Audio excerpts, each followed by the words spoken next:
بسم الله الرحمن الرحيم.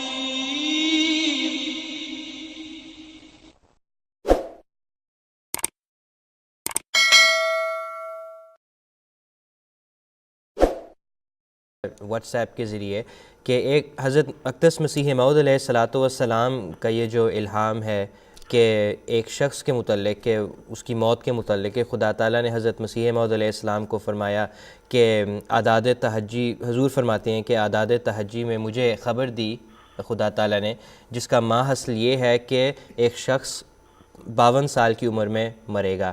تو اس کی تفصیل جاننا چاہتے ہیں۔ اس کی تفصیل کیا جاننا ہاں جی، حضرت مسیح موعود علیہ السلام کے الہامات کو ہم تو بہرحال ان پہ یقین رکھتے ہیں، ایمان رکھتے ہیں۔ یہ جو ہمارے مخالفین ہیں نا، وہ بھی پڑھتے رہتے ہیں۔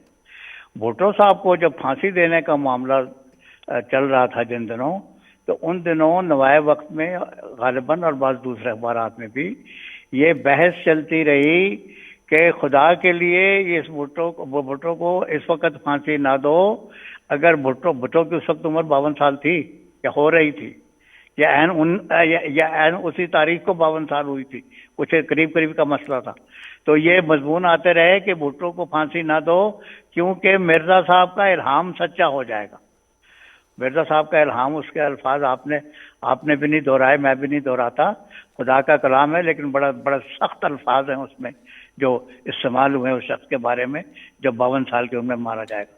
تو بھٹو صاحب 52 سال کی عمر میں پہنچ گئے اپنے انجام کو، اور اب تو اللہ کے سامنے پہنچ گئے، اللہ کے سامنے جواب دے ہیں۔ تو یہ بھٹو صاحب کی ساری کارروائی جو تھی، سارا جیسا ڈرامہ۔ میں ایک بات آپ سے عرض کرنا چاہتا تھا اللہ وصایا کی کتاب کے بارے میں۔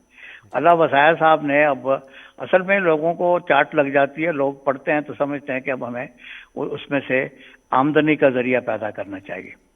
اللہ وصایا صاحب نے عرصہ ہوا، انہوں نے پہلے ایک مضمون شائع اور انہوں نے کہا کہ یہ تفصیل ہے اجمال کی۔ انہوں نے گویا کارروائی کا نام رکھا 74 کی کارروائی کی مکمل رپورٹ، اور مکمل رپورٹ نام رکھا، اور پھر کہا کہ میں یہ کہنے کی پوزیشن میں تو نہیں ہوں کہ ساری کارروائی کی رپورٹ ہے، لیکن یہ اجمال ہے جو تفصیل آنے پر اجمالی طور پر ساری باتیں درست ہیں۔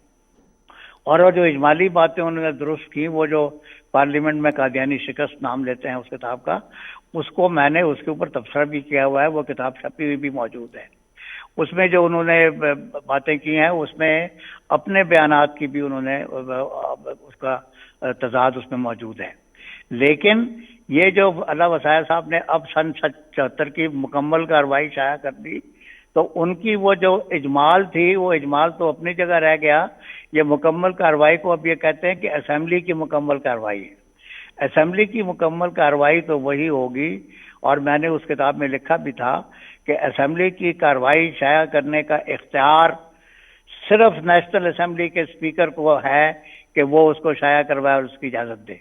تو جیسے کہ ابھی بیان ہوا، وہ ایک کینیڈین اسٹوڈنٹ کے ریٹ پٹیشن کے اوپر آرڈر ہوا، اور فہمیدہ ریاض نام تھا، یا فہمیدہ مرزا، جو اسپیکر تھیں اسمبلی کی، ان کے حکم پر وہ کارروائی شائع ہو چکی ہے، اور وہ شائع شدہ موجود ہے نیشنل اسمبلی کے ریکارڈ میں اور آرکائیو میں موجود ہوگی۔